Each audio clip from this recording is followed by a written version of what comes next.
I think Gears of War Reloaded is another remake in disguise. And what do I mean by that? Well, it's pretty high praise. It's like the highest praise you could probably give a remaster, because they are once again calling something a remaster that looks like more than just that. Now, I said similar things about the Oblivion remaster. It really felt like they went beyond just sort of making things pretty. We have seen some of these remake, remaster discussions, and the remasters tend to be, I think, very lackluster a lot of the times. They'll take like a really old game and they'll raise the resolution, and it still sort of looks and feels like a game from a long, long time ago. So I decided to go back. I was like, I want to compare.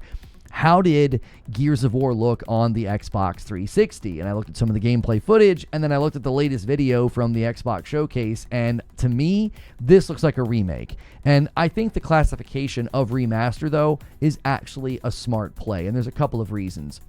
Number one, you can exceed expectations. A lot of people are going to see remaster and they're not going to expect it to look completely brand new or like a next-gen game. They're going to have maybe lower expectations, or maybe even sort of like it's not going to be completely retooled. This allows you to over-deliver. Oftentimes, that's one of the frustrations that gamers feel with games. When you do a remaster or a remake, it'll feel like a cash grab. It'll feel like something very cheap and half done or half baked. And that is, I think, the right call. To call it a remaster and do the absolute best that you can. It also might just be, categorically true. If they didn't go back and completely remake all of the elements, if everything hasn't been completely retooled, you're just going to open yourself up to criticism. The level of criticism and the way people sort of comb over remakes can be a bit much. And so I think they made the right call. But I also think the way that they're handling multiplayer is kind of crazy. Number one, bringing Gears of War into a multi-platform status, that's big all by itself. But then they're giving you crossplay, which is nuts. The fact that you'll be playing maybe on a PlayStation 5 against people on Xbox is a little insane. Or just playing co-op together, which is crazy. But then they're going to give you cross progression, which I would love it if more games would do this. And honestly, it's kind of a smart play because you'll have to buy it multiple times maybe. But not necessarily. I mean, maybe if you've got an Xbox and Game Pass and you want to pass the time playing there because you're not able to get on the PlayStation or something like that. If you have like multiple systems like I do, then you can pick up where you left off. And then when you start looking at the features, it really kind of supports my notion that this feels like so much more than a remaster. They've got 4K textures. They've got 60 FPS in the campaign, 120 FPS in multiplayer. So I can see all those extra frames when I get absolutely bodied in PvP by somebody rolling around with a shotgun, and then I'm never going to go back. I'm going to check out the beta. I'm going to get obliterated, and that's going to be the end of it. But then they're also giving a classic feature that has been sort of a pain for some games, which is split-screen co-op.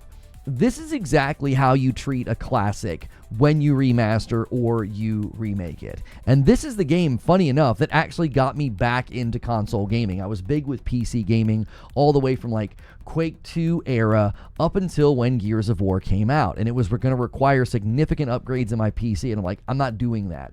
And I bought an Xbox 360. And I still remember sitting in the first apartment I had with my wife all those years ago, playing on this big, giant, gaudy projection television. And I felt like I was playing one of the best games ever. It was incredible. Like, the blood was splattering on the screen, and it was visceral, and it was fun. I'll never forget the first time I saw gameplay of the co-op in Gears of War. I had become a huge fan of co-op games, and I saw two guys sort of stack up on a wall, in cover-based shooting and engage in combat together, and I said, I have to play that game. And so I am so excited to jump into this, but I really do want to take a second and praise how they marketed this. Okay, they announced it in May, they showed more in June, and it's releasing in August.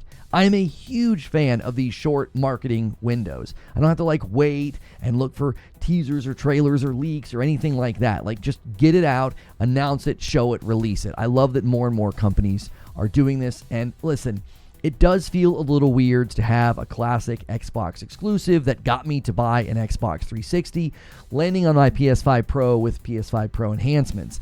it is a little weird, but I cannot help but be excited for this game. It is, again, like one of the first games, if not the first game, I think, that got me back into console gaming after all those years. So I would love to know what you think. Where are you landing on this? What do you think of the recent footage and all the stuff that they're adding? Are you jumping into the beta in a couple of days? Well, depending on when this video gets uploaded, it might have already happened. I'm not sure when this video is going to hit, but I would love to hear from you in the comments below. As always, remember to hit like, share, and subscribe so I can see you in the next video.